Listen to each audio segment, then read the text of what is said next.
Hello everyone, welcome to my channel. इससे पहले वाले वीडियोस के अंदर हमने देखा कि मैटर क्या होता है और वो कितनी स्टेट्स के अंदर पाया जाता है। इस वीडियो के अंदर देखेंगे कि क्या मैटर अपनी स्टेट को चेंज कर सकता है। तो इसके लिए हम सबसे पहले बहुत ही कॉमन सा एग्जाम्पल लेते हैं, जो कि है वाटर। वाटर तीनों स्टेट के अंदर पाया जाता है, सॉलिड, लिक्विड और गैस। सॉलिड के अंदर एज अ आइस, लिक्विड के अंदर एज अ वाटर और गैस के अंदर एज अ वाटर वेपर। तो हमें ये तो पता चल गया कि जो मैटर है वो अपनी स्टेट को चेंज कर सकता है। लेकिन जब मैटर अपनी स्टेट को चेंज करता है तो उस दौरान उसमें क्या कुछ चेंजेस होते हैं, मैटर के पार्टिकल है उनके अंदर क्या चेंजेस होते हैं और ये सब चेंजेस होते कैसे हैं। तो इन्हीं सब क्वेश्चंस का आंसर जानने के लिए हम क्या करेंगे, दो मेन पॉइंट पर फोकस करेंगे, जो कि है टेम्परेचर और प्रेशर। हम देखेंगे कि टेम्परेचर और प्रेशर का मैटर पर क्या इफेक्ट होता है। तो चलिए सबसे पहले हम बात करते हैं टेम्परेचर की।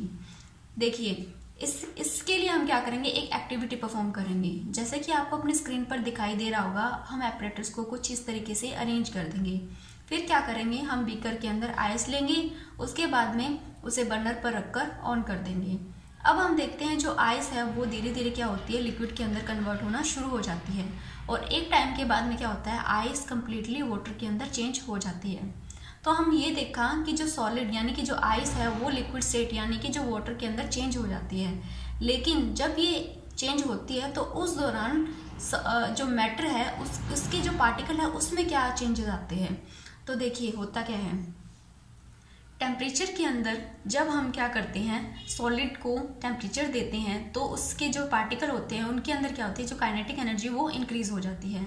इस बढ़ी हुई काइनेटिक एनर्जी की वजह से क्या होते हैं, पार्टिकल वो बहुत तेजी से वाइब्रेट होना शुरू हो जाते हैं। इस वाइब्रेशन की वजह से क्या होता है, धीरे धीरे वो अपनी फिक्स पोजीशन को छोड़ना स्टार्ट कर देते हैं और फ्रीली मूव करना शुरू कर देते हैं और एक ऐसे स्टेट पर पहुंच जाते हैं जहाँ पर जो सॉलिड है वो मेल्ट हो जाता है और लिक्विड के अंदर चेंज हो जाता है। तो इस तरीके से हमने देखा कि जो हमने एनर्जी दी है हीट के फॉर्म में, वो क्या करती है, जो पार्टिकल के बीच के अंदर अट्रैक्शन फोर्स है उसको ओवरकम कर लेती है, जिस वजह से पार्टिकल क्या होते हैं, अपनी फिक्स पोजीशन को छोड़ना शुरू कर देते हैं और जो सॉलिड है वो लिक्विड के अंदर कन्वर्ट होना स्टार्ट हो जाता है। तो इस तरीके से हमने देखा कि टेम्परेचर का सॉलिड के ऊपर क्या इफेक्ट पड़ता है और वो कैसे लिक्विड के अंदर चेंज हो जाता है। अब हम देखते हैं मेल्टिंग पॉइंट। मेल्टिंग पॉइंट क्या होता है, एटमॉस्फेरिक प्रेशर पर वो टेम्परेचर जिस पर सॉलिड क्या होता है, मेल्ट हो जाता है लिक्विड में, उसे हम क्या बोलते हैं, मेल्टिंग पॉइंट बोलते हैं। और जो आइस का मेल्टिंग पॉइंट होता है वो होता है 273 केल्विन।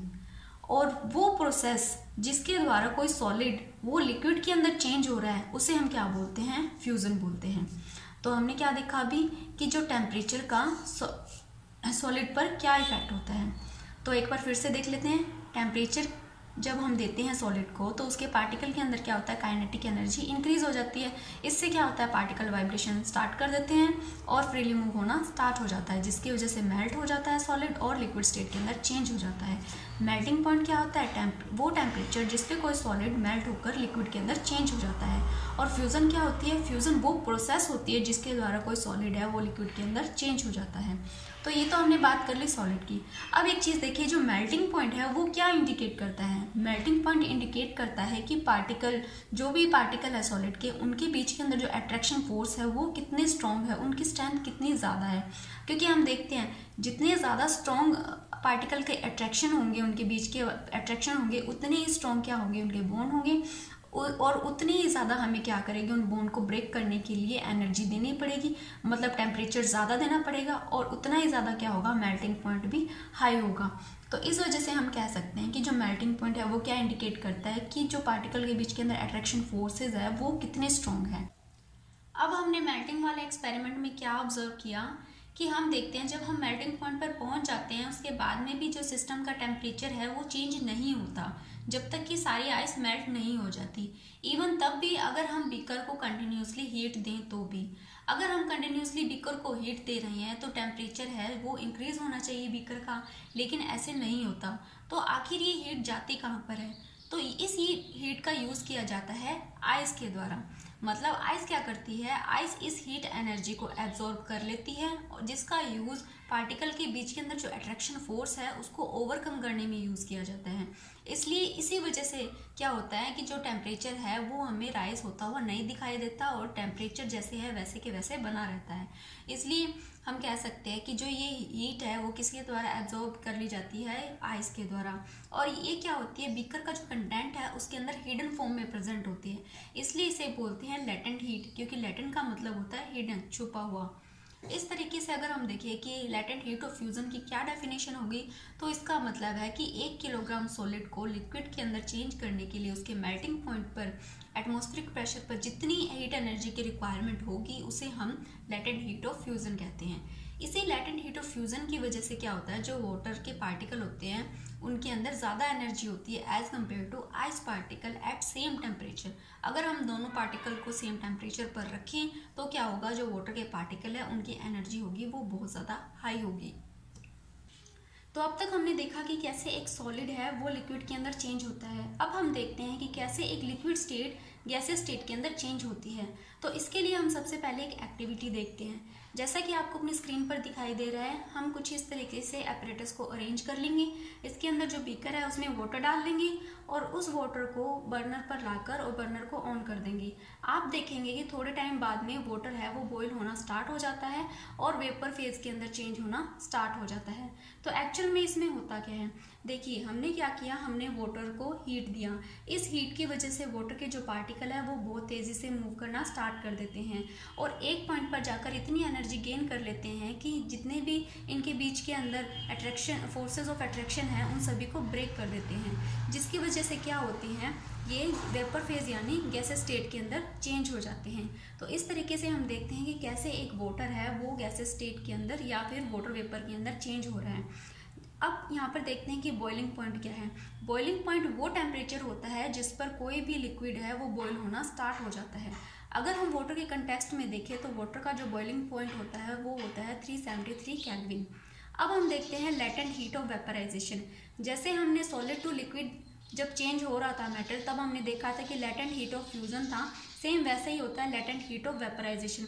बस फर्क सिर्फ इतना है कि वहाँ पर सॉलिड टू लिक्विड चेंज होने पर हो रहा था और यहाँ पर लिक्विड से गैसेस स्टेट के अंदर चेंज होने पर हो रहा है। तो इस तरीके से हम देखते हैं कि जो सॉलिड, लिक्विड और गैसेस ये तीनों आपस के अंदर कैसे चेंज हो जाते हैं।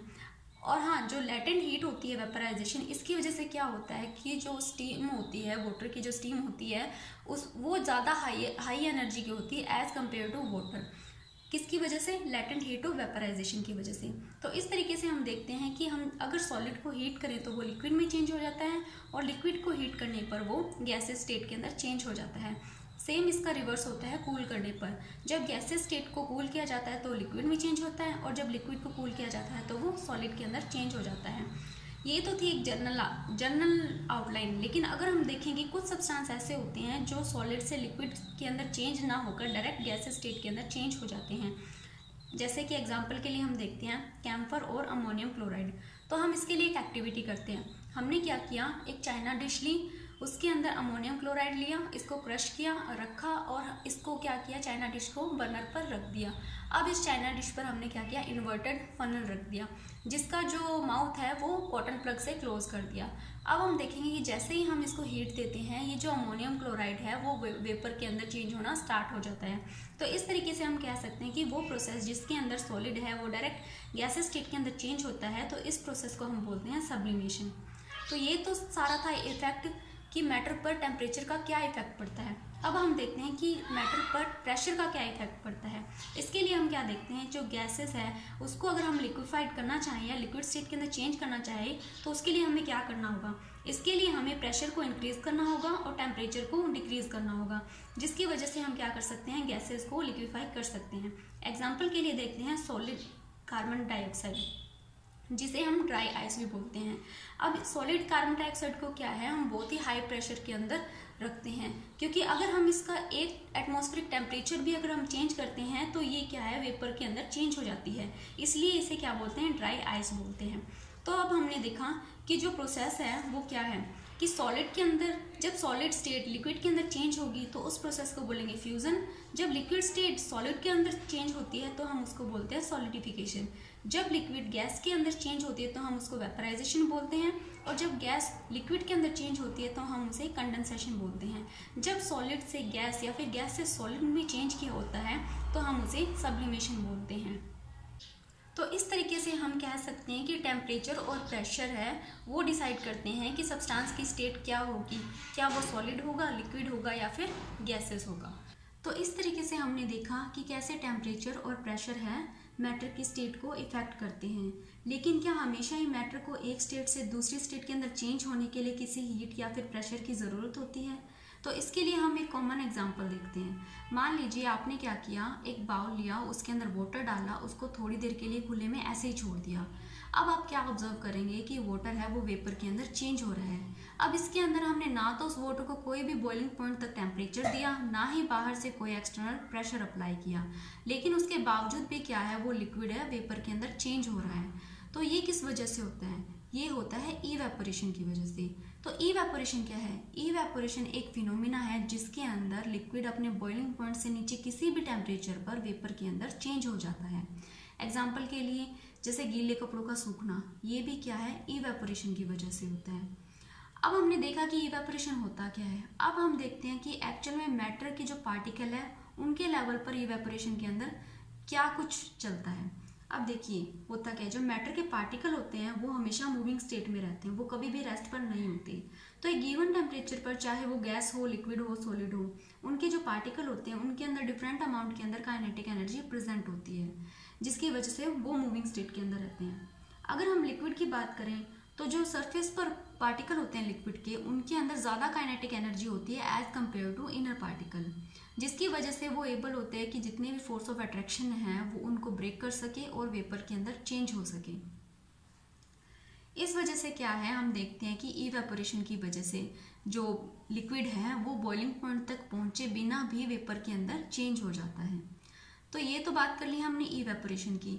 अब हम देखते हैं कि इवेपोरेशन को कुछ फैक्टर्स है वो भी इफेक्ट करते हैं, जैसे कि सरफेस एरिया, टेम्परेचर, ह्यूमिडिटी और वाइंड स्पीड। तो वन बाय वन हम इसको डिटेल के अंदर देखते हैं। देखिए जो इवेपोरेशन की रेट है वो कब इंक्रीज होगी, अगर हम सरफेस एरिया को इंक्रीज कर दें। जैसे कि मान लीजिए हमने क्या किया, गीले कपड़ों को सुखाया। जब हम उनको सुखाते हैं तो हम क्या करते हैं, उनको फैलाकर सुखाते हैं। इससे क्या कर रहे हैं, इससे हम उनका सरफेस एरिया इंक्रीज कर रहे हैं, जिसकी वजह से जो इवेपोरेशन की रेट है वो भी इंक्रीज हो जाती है और वो जल्दी सूख जाते हैं। नेक्स्ट जो फैक्टर आता है वो है टेम्परेचर।